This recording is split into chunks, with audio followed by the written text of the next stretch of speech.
What's good, Chairman House of Barf? Don't you scroll past me yet. I see you with that. You stay right here. You know who I am? I'm desperate.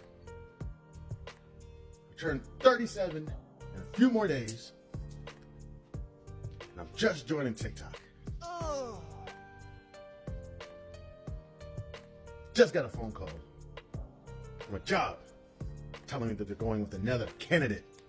Great! So you're gonna sit still and you're gonna give me a chance to tell you about my new children's book called Langston Mangston's Cooler-Made Adventure.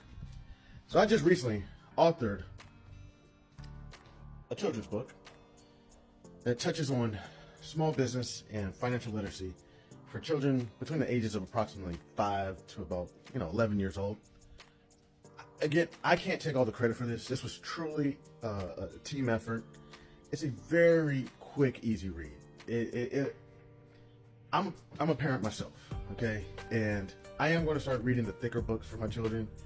But after a day's work, and you want to read a book to your children at night, you try to read a book to them every night. And sometimes it's just nice to have a book with some meaning and just kind of simple to read, so that you can get on about your evening, take your shower, get on your TikTok, lay next to your spouse, watch a little bit of Netflix. The purpose behind the book is that, again, we just get the wheels churning for young children to grasp the concept of earning wages on their own. They want to achieve a goal.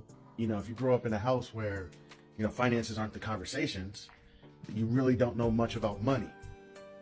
And not to go too far, but then as you get, you finally grasp the concept of money, it's not even really understanding money. And these are just my personal opinions. You more so grasp the concept of learning how to obtain money to consume. So not only is the Langston Mangston's Cooler-Made Adventure aimed to, get children thinking about, thinking about finances, thinking about money, essentially, and how it works, more so than the concept of consumption.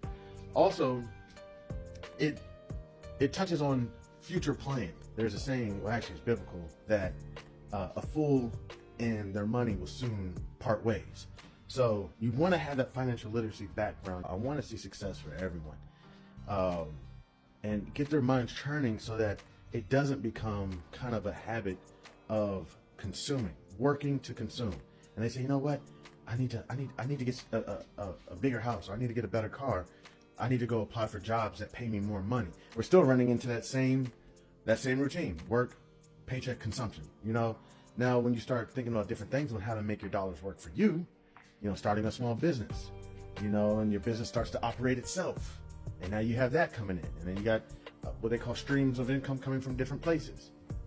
Then you start talking about things like royalties, yes, and perpetuities and things like that, where you're nowhere even near the project. And those paychecks, those streams of income keep rolling in. Not only is this for children, this is also to get parents to kind of think about, what am I doing? Not about themselves, but what am I doing with my children? Have I sat them down and talked to them about, this little thing we got here? I'm so broke, I don't even have $1 sitting around. This little thing we got here is not exactly what you think it is. It's really not like income. It's really like debt, have I sat down and talked to my children about how this kind of works? Every dollar, if I'm correct, it's a note. And meaning that whatever that note says, you owe a little bit of interest on it. Even if it's 5 cents. So you get $1, you owe back $1.05 on that dollar. Now, what are you going to do with that dollar? It's your job to go get assets with that dollar so that you can pay that dollar plus the interest that it took to make that dollar back. So now we get in the concept, oh, I'm not supposed to be taking this dollar and just going to, consume liabilities. I'm supposed to be taking this dollar to consume assets because the government's going to want their dollar back with interest. You know, it's not about saying don't get a job. No. If I do get a job, you know, that paycheck I'm getting, I need to pay myself first. Well, I got a paycheck. I got paid. Nah, sort of. Kind of. You got to pay yourself out of your paycheck. And, you know, the way I kind of think about it is if you have a child that says, hey, mommy, daddy, I want an allowance. Okay, well, tell me you want an allowance. All right, you know what? We're going to give you chores. All right, here's a job. Okay, you do your job, you'll get your allowance. Are you going to give them what they're worth?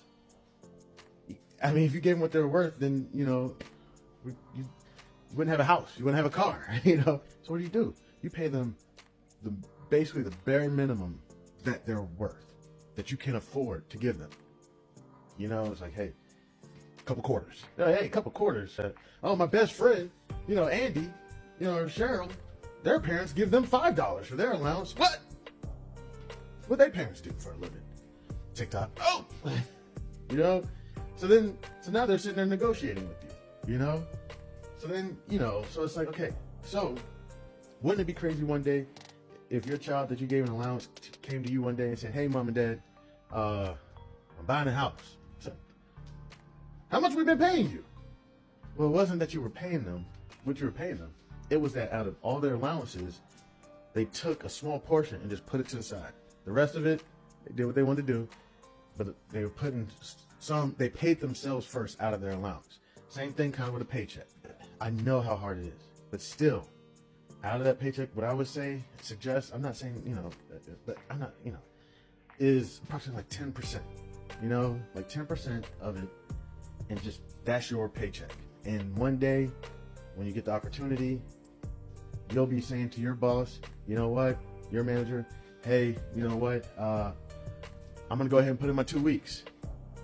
Or I'm gonna buy a house. Where? In this neighborhood. Hey, that's my neighborhood. How much are we paying you here? You know, it's like, it's not about how much you were paying me. It was what I was doing with the money. All right.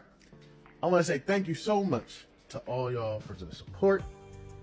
I appreciate y'all very much. I love y'all. I hope y'all love yourselves. Take care of yourself. God bless. Chairman, House of Barf.